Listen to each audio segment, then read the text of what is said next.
Welcome to Ask the Linwood Cop. I'm Teresa Whipple, and Sergeant Langdon, it's almost New Year's. It is. I mean, we've moved right from Christmas holiday talk to now we're speaking on New Year's Eve and New Year's Day safety. That's right. And, you know, we touched a little bit on this a few weeks ago when we talked about kind of going to holiday parties, Christmas parties, and you know, alcohol consumption and that kind of thing.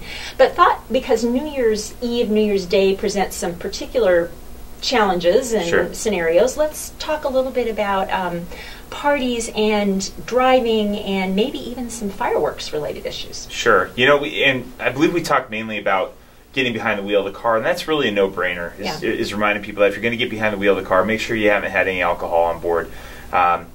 We prefer you to go there rather than saying let's limit yourself, because sometimes judgment can get fuzzy after you have those one or two drinks. You know, things safety-wise we'd like people to remember.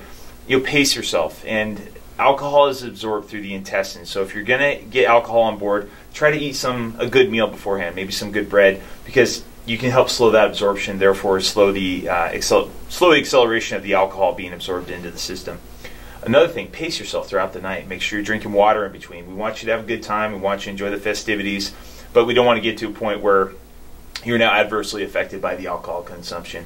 And especially for our women out there that are going to parties, make sure that you're bringing a friend with you, and also make sure that you're never setting down your drink and leaving it unattended. Mm-hmm. It's the reality of the world we live in now, where we have to worry about people slipping something into our drinks. And so we want to remind, especially our women out there that are going out, have a friend with you, somebody that you're accountable to, that can keep an eye on you, and you do the same for them. But not just women, that goes for everybody. If you're going to go to a party or you're going to go somewhere to a public event even, have somebody else with you. And speaking to our pets, what we're really looking at here is we're talking about the fireworks issues. Yeah. And a reminder, in Linwood, fireworks are illegal, but we realize there are some rebels out there who will light them off anyways. And so what we'd ask is, remember, just same sort of protocol that you'd have during the 4th of July type event. 4th of July's passed before we made fireworks illegal. You know, make sure your doors are closed. Make sure your animals are in a spot where they can feel safe. And just account for the fact that with those loud explosions going off, they could end up being in a different state where they're not feeling safe, and they can do some pretty strange things when they're not doing that, including trying to escape from the house or escape from the backyard. So just trying to account for that and make sure your pet's as safe as possible or in a safe spot where they can kind of retreat and feel better or okay. So, right. Yeah. Speaking from a former canine officer who knows the reactions of dogs. And, you know, talk a little bit about the fact that, you know, the holiday season seems to stretch out. You know, you get to New Year's Eve and then New Year's Day, and people are watching football games. They might be at a bar and they're driving maybe home afterwards.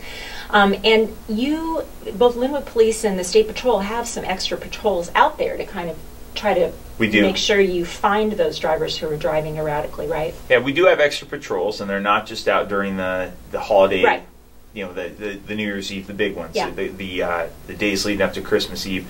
We're out there. We're out there during the Super Bowls. We're out there during the bigger games, and this is all about preventing people from hurting themselves or hurting others. So it's we want to see people gain compliance on their own. We want that voluntary compliance, but understand the enforcement element is out there, and we will take enforcement action if we need to protect you from yourself and to protect others. Right. So, and there are options. You know, now other than having a designated driver, or we've got Uber now and taxis, and there are lots of ways to get around. You don't have to put yourself or others at risk at this point. So you're right. Okay, good. Great. Well, thanks very much. We'll be back again soon with another episode of Ask the Linwood Cop.